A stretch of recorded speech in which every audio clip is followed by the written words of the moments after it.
나훈아 씨가 가수 인생 59년 만에 마이크를 내려놓고 사랑하는 팬들과 영원한 작별을 알렸습니다. 서울에서 이제 마지막 콘서트 개최했더라고요. 네, 그렇습니다.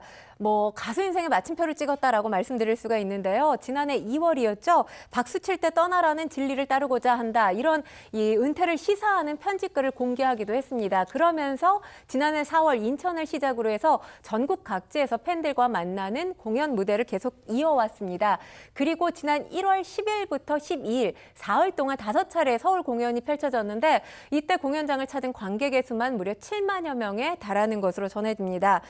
마지막 공연을 찾기 위한 공연장의 모습, 이제 나이가 지긋하신 어르신들도 있었지만 이 부모님과 함께 공연장을 찾은 젊은 세대의 모습도 눈에 띄었는데요. 나훈아 씨가 고향역, 본인의 또 히트곡이죠. 이 곡을 부르면서 등장할 때부터 사랑, 홍시, 테스형 이 히트곡을 연달아 부르면서 공연 마지막까지 특유의 카리스마로 무대를 휘어잡았다. 이런 평가가 나오고 있습니다. 가장 돋보이는 건 역시 나훈아 씨의 에너지라고 할 수 있는데요. 이 무대에서 내려와서 직접 팬들과 부대끼면서 공연을 완성하면서 공연장을 찾은 팬들에게 잊지 못할 하나의 선물을 주었다. 이런 또 목소리가 나오고 있습니다.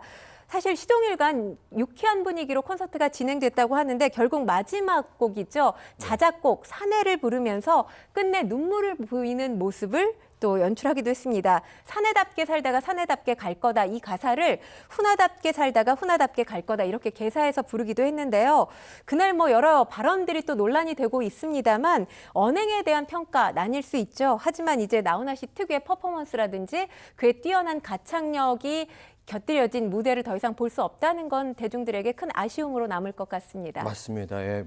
59년 무대를 바라볼 수 없다는 거 마지막이었다는 생각을 하니까 좀 울컥하는 측면도 있는데 59년의 그 가수 인생 어떻게 좀 정리가 되는 걸까요? 일단 나훈아 씨 1947년에 부산에서 태어났죠. 66년에 천리길이라는 곡으로 데뷔를 하고 무시로 잡초, 갈무리, 고향역, 울긴 왜 울어 같은 셀 수 없이 수많은 히트곡을 냈습니다. 이 나훈아 씨가 데뷔 이래 발표한 곡만 무려 1,200곡인데요. 나훈아 씨 하면 떠오르는 가수 바로 남진 씨를 들 수 있죠. 나훈아 씨와 남진 씨 1970년대 경쟁 구도를 형성하면서 강력한 라이벌이기도 했습니다. 이 가요계 팬덤 문화의 장을 열었다. 이 경쟁 구도가 팬덤 문화를 연 계기가 됐다라는 평가가 나오고 있는데요.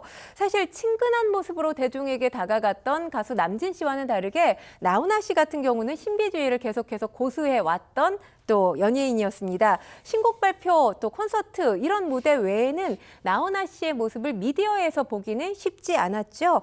2006년에 데뷔 40주년 공연을 끝으로 건강 이상설 같은 여러 가지 루머가 제기되기는 했습니다만 기자회견을 열고 그 이후에 2017년, 11년 만에 다시 컴백해서 무대에서 관객들과 만나게 됐습니다.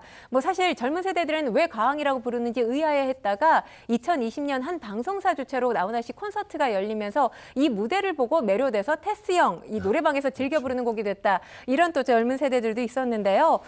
나훈아 씨의 인생하면 가요계의 한 세기를 또 책임졌던 풍운하로 살았다. 이런 평가가 따르고 있죠.